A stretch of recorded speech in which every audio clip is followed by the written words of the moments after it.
Now, we've covered some of the tactics used by the trans movement, the aggressive, violent, in some cases, generally speaking, nasty and disreputable tactics used by trans activists. They might argue that trans people face an extreme set of circumstances, extreme discrimination, they are extremely oppressed, therefore, these kinds of drastic actions are essential. They have no choice but to do this because they are so violently oppressed by people. They will often cite statistics, for instance, showing that trans people are murdered more often than anybody else. They face more discrimination than anybody else, especially if they're black for some reason. Black trans people, which must make up about 0.0002% of the UK population, is apparently the most oppressed group in the country. And they will make hay to point this out. Cliches, again, will come out when I'm ill. So that's the claim that's made. So perhaps this is true. Maybe let's assume that it's... Well, no, let's not assume that it's true. Let's interrogate the data, shall we? Is it true that trans people are uniquely oppressed? Is it true that they are uniquely targeted by violence and discrimination? Let's have a look. So, this is the kind of thing that you'll hear from them, from their activists, from their lackeys in the press who don't bother to critique this stuff. So PBS reports earlier this month, in November the 9th, that 2021 is now the deadliest year on record for transgender people. The list of names is now longer than it's ever been, they report. With nearly 2 months left, 2021 has shattered the record of transgender homicides in a year, with 45 to date, most of them black or Latinx, according to the Human Rights Campaign. Last year held the previous record with 44 trans murders. Markeisha Lawrence, a 28-year-old black transgender woman in South Carolina, was killed on November the 4th. In a statement, Tori Cooper, Director of Community Engagement for the Transgender Justice Initiative for HRC, called Lawrence's death a tragic milestone for her and for a community that deeply loved her. We must commit to honouring trans lives and ending the horrific epidemic of violence that plagues our community, Cooper said. Markeisha deserved nothing less than our full commitment to building a better future for trans people. PBS continues. The transgender writer and activist Raquel Willis called the news demoralising and expected, given the lack of investment in trans communities of colour. What? The lack of investment in trans communities of colour in recent years. I think there have been some consistent failures at addressing transgender people in the system of oppression we are constantly facing, Willis said. Overwhelmingly, the leadership of our largest LGBTQ pride organisations are not black and brown trans women or people in particular, and overwhelmingly are not addressing our needs, because black and brown trans women can only be properly represented by other black and brown trans women, which, given how few of them there are, would probably mean they all have to represent themselves, which is a nice idea, because it would mean we would do away with stupid LGBTQ pride organisations. Anyway, 4 more black trans people were killed this year than last year, per HRC data. In a tweet Tuesday night, White House Principal Deputy Press Secretary Karine Jean-Pierre called the killings unacceptable, etc. David Johns, Executive Director of the National Black Justice Coalition, said that providing financial support to black trans women and decriminalising sex work, which many trans women must turn to when denied other forms of employment, is an important part of addressing the underlying inequalities that leave trans women of colour vulnerable to violence. Okay, I'm going to preempt something we are going to come on to discuss at slightly greater length shortly. Sex work is a very dangerous occupation. Sex workers have a much higher rate of murder, for instance, or violence perpetrated against them than other forms of work, which we might call legitimate forms of work. If you want to have fewer trans people being murdered, maybe don't encourage them into a profession where more people are murdered on average. That seems to me a basic point of fact. Wouldn't that be a good idea? It's like saying to avoid getting cancer, you should move closer to Chernobyl. This is just bollocks. Anyway, so this is the kind of thing that is said, however. Plethora of grifting organisations making spurious claims about epidemics of violence faced by trans people. Is it true? Is it true that trans people are facing an epidemic of violence? Well, if we move back to the United Kingdom, Channel 4 News attempted to fact-check this. So we're moving slightly away from the United States, so we'll come back to that in short order. But how many trans people in the UK are murdered, for instance? Because we've seen time and time again, we have people repeating the claims from, actually I think I've got this open here, Trans Day of Remembrance. So some of these will be American. We are transitioning back to the UK, to coin a phrase. The state of New York says, we remember those in the transgender community who've lost to active violence. Hate of any kind, there's no place in New York, we'll always stand against it. Transgender Day of Remembrance, to always remember those who have unjustly suffered and suffer for the most natural and sacred of aspirations, to be oneself. To always remember that gender identity is a fundamental right of every person. Those who believe in justice every day march with their ideals for a battle of civilization. Not at all dramatic. Scottish Rail. Why does Scottish Rail have an opinion on this? Do its train conductors go about murdering trans people? Are trans people murdered often on the Scottish Rail trains? Why does Scottish Rail get up? What? Why? David Starkey, I think, made this point in a SDP conference. Why do organisations have these values? It's not the place of organisations to. What is Scottish Rail's opinion on Trans Day of Remembrance? What is the... Why? Anyway, Scottish Rail says, we're reaffirming our commitment to ensuring that Scotland's railway is for everyone. Because I suppose at the moment, are trans people prohibited from getting on trains? Do they, stop you and look up your kilt and see what you've got? Maybe that's what they do. It is Scotland. Strange things happen there, but I wasn't aware that this was going on. Whether you're a passenger or a member of staff, you can be assured that we will not tolerate intolerance. So you will. Popper's paradox of tolerance is bollocks. If you won't tolerate intolerance, you are being intolerant, especially if you're defining intolerance so broadly, as I'm sure Scottish Rail does, because it wants to be seen to be on course with this. But ScotRail, I don't think, is a really sort of a deep thinking philosophical organisation that understands the meaning of intolerance in common parlance, how that may have been expanded. From everyone, Corey Bush, it's the deadliest year on record for trans people. Go on, I mean, I don't even know what Pop Crave is, but, it's citing the numbers. 3 UK, I mean, mobile phone companies have to get involved with this as well. I don't know, actually, is this even to do with it? Is it just, it's just a promoted advert? I'm sure they did put out some kind of statement. Blue ticks, yep, Trans Day of Remembrance.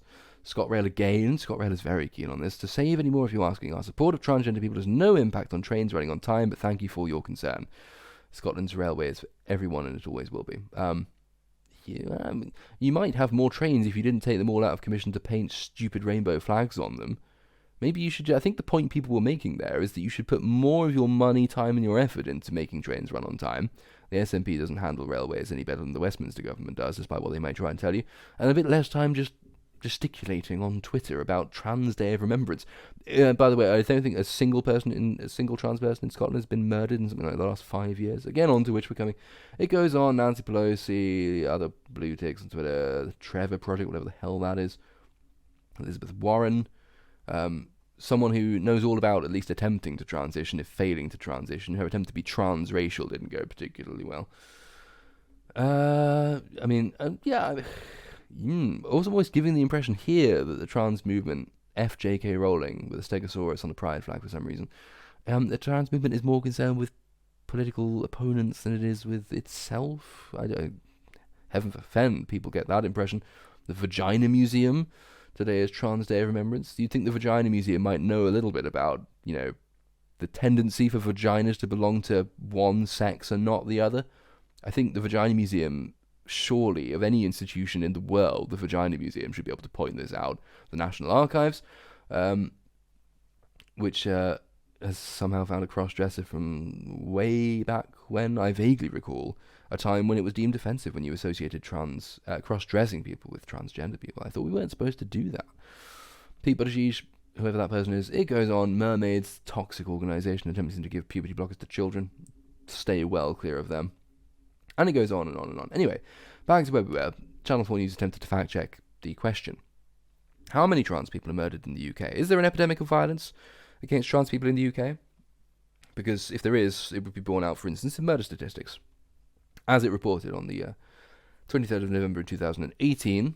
So this is going back to the year before, but this has not, in fact, changed since. There hasn't suddenly been a jump in the subsequent 3 or 4 years. Anyway, and the claims, tellingly, were being made then as well. Every year. It's like NHS privatisation. Every year is the worst year for them.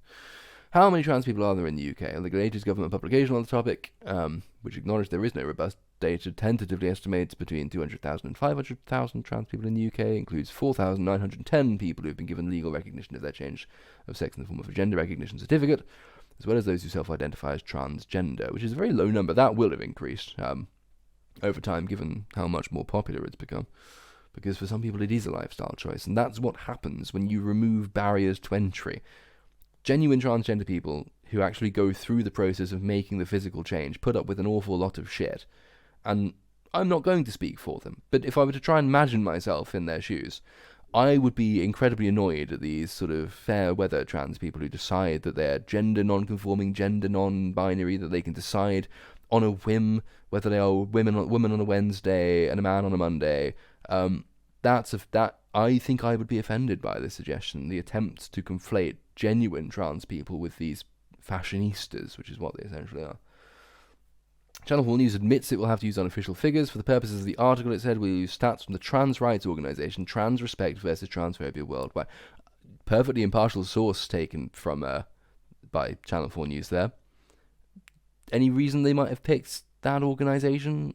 Like any major bias concerns that might have arisen in the writing of this article? So keep this in mind, however, because they are deliberately taking numbers from an organisation with a vested interest in inflating those numbers, which makes the subsequent revelations kind of interesting. It does try and get away with it. The latest Trans Respect report says there were 369 reported murders of trans and gender diverse people between the 1st of October 2017 and 30th of September 2018 around the world. 369 in the world, with a population of, at that time, approaching 7 billion people. An organisation which is much more likely to inflate the numbers than to deflate them says there were 369 reported murders of trans and gender diverse people out of a population in the world of 7 billion. Nearly half of those took place in Brazil, 167. A further 28 were recorded in the United States. Population of, taxing my memory, I'm going to say 300 million. Could be wrong. It's in the hundreds of millions, though. It's 28. This isn't an issue, is it, guys? I think, really? 28 in population of hundreds of millions? 369 out of 7 billion? Channel 4's fact check continues. According to these figures, there was one trans person murdered in the UK in that time. I shouldn't laugh, because even one is one too many. But when you compare it to the claims that are being made about epidemics of violence and murder, a total of 9 trans people were murdered in the UK between 2008 and 2017. Roughly speaking, one a year? Yeah, one victim a year, Channel 4 says. A back-of-the-envelope calculation based on this data would suggest that the average trans person has a 1 in 200,000 to 1 in 500,000 chance of being murdered in the UK over the course of the year. And I can imagine the people at Channel 4 weren't very happy when they looked into this data, because, as it continues, figures from the ONS from 2008 to 2017 show the average adult in England and Wales has a 1 in 100,000 chance of being murdered in a given year. So the epidemic of violence that trans people uniquely face has produced for them a lower chance of being murdered than the general population of the country. How is... really? An epidemic of violence? It's actually safer to be trans. How? But I'm sure everyone has heard this claim repeated. Not just by activists, but on the press from politicians as well. I'm sure everyone has heard this claim. But trans people are less likely to be murdered than your average run-of-the-mill person. It's safer to be a trans person than a non-trans person. This is more than just parallel worlds. This is multi-dimensional stuff. They're living in an opposite universe, where things that are false are true, where men can be women and women can be men, and by being safer you're more at risk, and by being more at risk you are safer. What about violence faced by trans people? Channel 4 carries on. According to the latest Home Office figures, police recorded 1,651 hate crime offences against trans people in England and Wales in 2017 and 18. 9% of those involved violence against the person with injury, and a further 24% involved violence against the person without injury. On that basis, we calculate that the police recorded 545 violent hate crime incidents against trans people in England and Wales in 2017-18. Of those, 149 resulted in injury. But the true extent is likely to be greater, according to Stonewall. Of course, because Stonewall needs money. It's not going to say it's less. It's not going to back those figures because it shows there isn't a problem. And if there isn't a problem, there's no reason for Stonewall to exist. This is like Bill Buckley of Firing Line once made the point that people use the anti-slavery league was at some stage in its lifespan effectively pro-slavery, because without slavery there'd be no anti-slavery league. Same thing with Stonewall. It says that 4 in 5 trans people who experience hate crime don't report it to the police. These are nonsense figures. They're not reported. They're not recorded. This is just hearsay, and by an organisation which has a vested interest in inflating the perception. And incidentally, hate crimes are incredibly easy to report, and they're not evidenced either. In this country, if you tell the police, I've been the victim of a hate crime, there's an app for this. It is automatically logged as a hate crime, whether or not such an incident in fact occurred, whether or not it was motivated by discrimination and hatred. There's been an incident rather little talked about where a man's dog pooed on his neighbour's lawn, and the neighbour reported it as a hate crime. The police duly took it down as one. But it's just a dog taking a dump. This is the standard of evidence we've now got. And these statistics are used to politicians call for more stringent hate crime legislation, more banning of speech, more stringent hate speech laws. On the back of this, it is madness. At this point, Channel 4 continues, we normally look to the ONS Crime Survey of England and Wales to get a more accurate picture. The survey asks a representative sample of the population whether they've been the victim of a crime, rather than relying on police records, and is generally preferred by statisticians for this reason. But the ONS doesn't publish specific figures on trans and non-binary victims of violent hate crime because the crime survey generates very few cases of hate crimes against transgender individuals due to a small sample size. Releasing this information could be equivalent to releasing individual personal details, which we are legally obliged not to do. So there are so few of them, it can't tell you how many there are, because there are so few of them. An epidemic of violence, ladies and gentlemen. Violence against trans people isn't confined to hate crime, Channel 4 continues, where the victim's trans status is recorded as an aggravating factor. If the Stonewall figures are reliable, it would seem trans people are at an above average risk of other types of violent crime. The charities... No. Of all the revelations to have come out about Stonewall recently, are we really going to take them seriously now? I don't think we should. And in fact, I'm not going to. I'm going to give Stonewall exactly as much time as they deserve. There are more recent articles on this point. Douglas Murray, if I can find him, has pointed out we have been fed a fake narrative on violence against trans people. The average adult, he's drawing from this, figures actually drawn from the Channel 4 report, I imagine, or perhaps it's an updated set of figures. The average adult in England and Wales is a 1 in 100,000 chance of being murdered. The average trans person is a 1 in 200,000, 1 in 500,000 chance it's safer to be trans. He links to an article in The Critic, which is, I think, focused on the UK. Very useful article, I fully recommend it. It's by Madison Smith. It's called Neither Marginalised, Abused Nor Vulnerable, Debunking Persistent Talking Points in the Trans Rights Campaign. And she goes through a few of the claims made by trans activists, which are just not only evidentially untrue, but obviously untrue, as in untrue to anyone who took a 2-second glance at the figures or was capable of rudimentary mathematics. She says, the people who say, politicians who will say that they're the most abused, people who say that trans people face they are uniquely victimised, uniquely abused, they face this epidemic of violence. Those claims are a shield, she writes, provided by their advisors, behind which they cower because it rarely receives pushback from informed journalists. It has the magical effect of shutting down the discussion before it even gets started. That's why politicians love it. It's the UK equivalent of thoughts and prayers, catechism recited by American politicians after every mass shooting. But there is one problem with it. It's not true, not even remotely true. The clearest indicator, she says, of the extent to which a community is marginalised and abused is the murder rate. Now, as we've already explained, the murder rate for trans people is lower than the murder rate for the general population. So the idea that trans people face an epidemic of murderous violence is flat out untrue. 8 reported murders of people who define themselves as transgender, transsexual, or cross-dressers. That's an even broader category. There are if you include transdressers and transsexuals, these are both different things. That's almost an inflated number, given that we're supposed to be talking specifically about transgender people. But even if you include all of them, since reporting began in 2008, just 8 reported murders.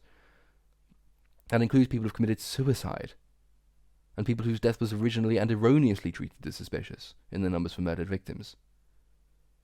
So, if you remove that, this organisation, Trans Respect, we quoted from earlier, says the number from 2008 to 2020 is 11, I think.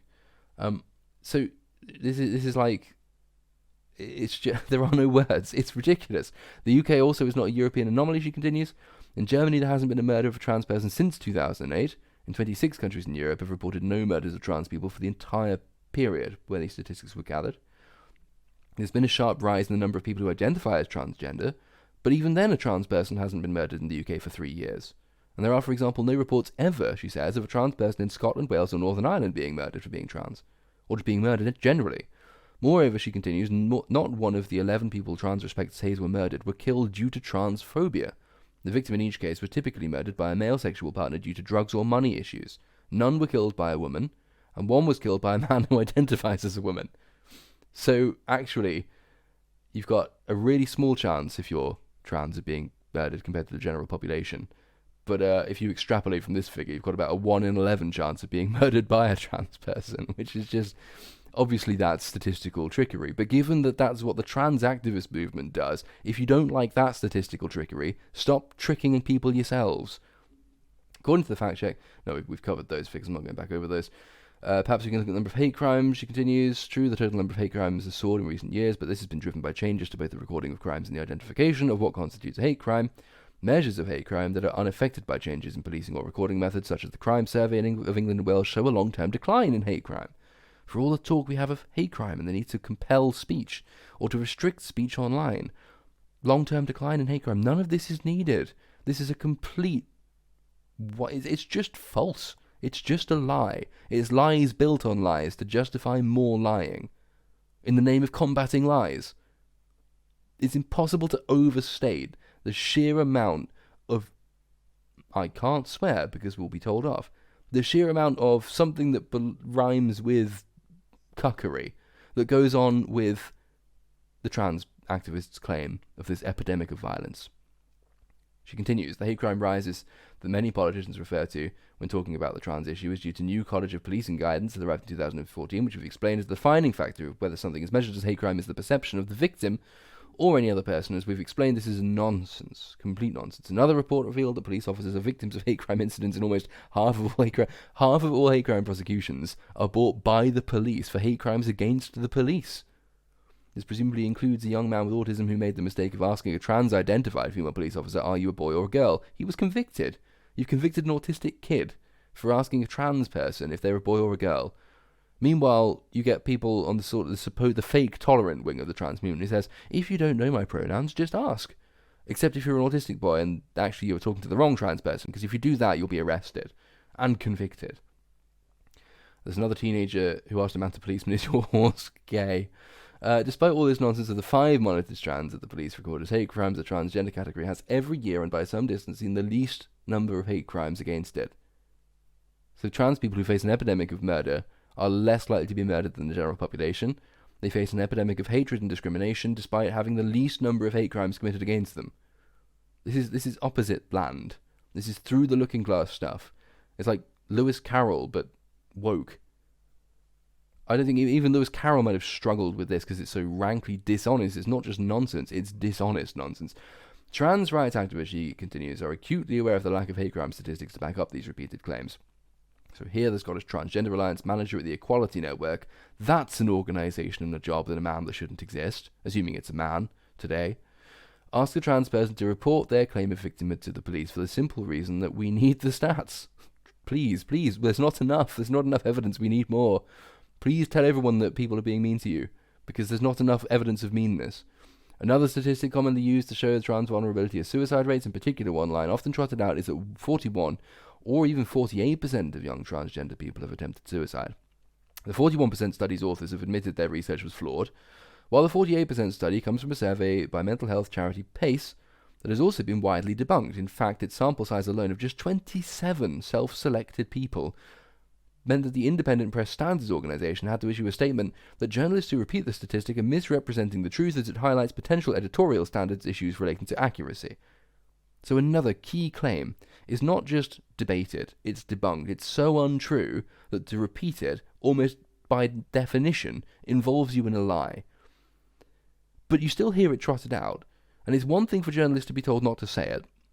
Though how many, again, as a journalist, I'm pretty sure very few journalists pay too much attention to IPSO unless they're told off by IPSO. I would be surprised if many journalists are aware of this law. But it's just not what journalists do. But it's another thing to be so sufficiently informed that if a guest says it, you know enough to counter it. Which is why it's so often repeated by politicians, for instance, and never countered, despite it being flatly untrue, completely made up. But journalists will let this be said without challenge. And it's still, I would suspect if you polled people on it, most people would believe this statistic. Most people would have heard it at some point. Most people will think it's a genuine problem. Any one person considering suicide is one too many. Obviously, that should go without saying. But we are also dealing in the real world where people do that kind of thing. You cannot live in a world where nobody is murdered. You cannot live in a world where nobody commits suicide. The question is there an artificially high or suspiciously high rate among one particular population which indicates some specific form of hatred, prejudice, or discrimination? And the answer in this case is not only no, it's that the opposite is true. The NHS's Tavistock clinic, I've spent so long ranting I've actually forgotten her name, and I'm also losing my voice. Madison Smith continues. Let me find that paragraph again. Down here.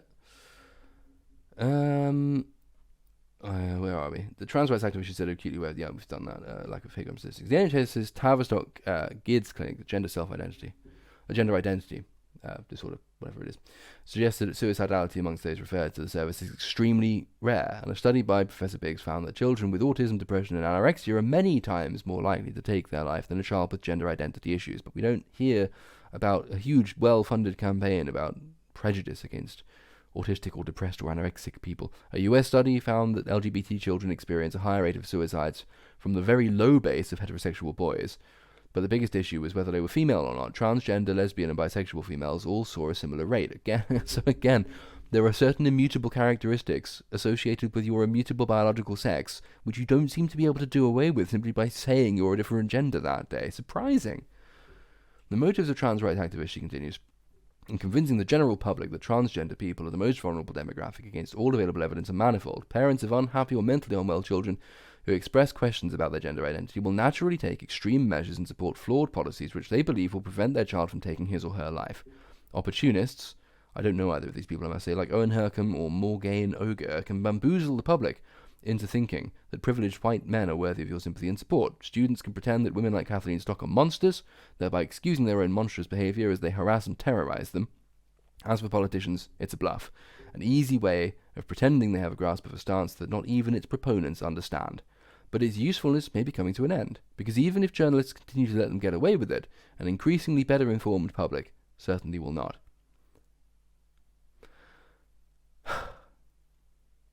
I mean, I'm not sure very much else needs to be said about that, but in case you were wondering whether and how often politicians repeat things which, as we've seen, are just completely untrue. Claims about an epidemic of violence that doesn't exist, an epidemic of prejudice which doesn't exist, an epidemic of discrimination which doesn't exist, an epidemic of suicidality which doesn't exist. Despite this, and evidence of what I was saying earlier about politicians saying this and journalists not countering the point, somebody has happily, pleasantly for us put together a video. The trans community are amongst, the most marginalised and abused communities, but trans people are amongst the most stigmatised minorities in our society. Trans people are some of the most discriminated against in our society today. Trans women are more vulnerable than other women. Trans people who also are amongst some of the most discriminated against people in this country. Huge health problems, high suicide rate, and I think everybody ought to worry about that. There's been an increase in rape of trans women. They are a vulnerable group of people. About 1 out of 4 trans teenagers try and kill themselves. The mental health implications of this debate and what it's doing to this community is really worrying. There are now members of this community actively looking to leave this country because they no longer feel safe. Today, as we mark Transgender Day of Remembrance, we honour the memory of everyone who has tragically been killed because of who they are. 1 in 4 trans people commit suicide. We all should discuss these issues, and we should discuss the fact that trans people face unacceptable discrimination. The reality is that trans women are endangered rather than a danger. You are attacking some of the most marginalised people in this country. Tragically, police are now investigating 7 transphobic hate crimes every day. And transphobic offences have quadrupled in the last 5 years. Research shows 84% of trans people have thought about suicide.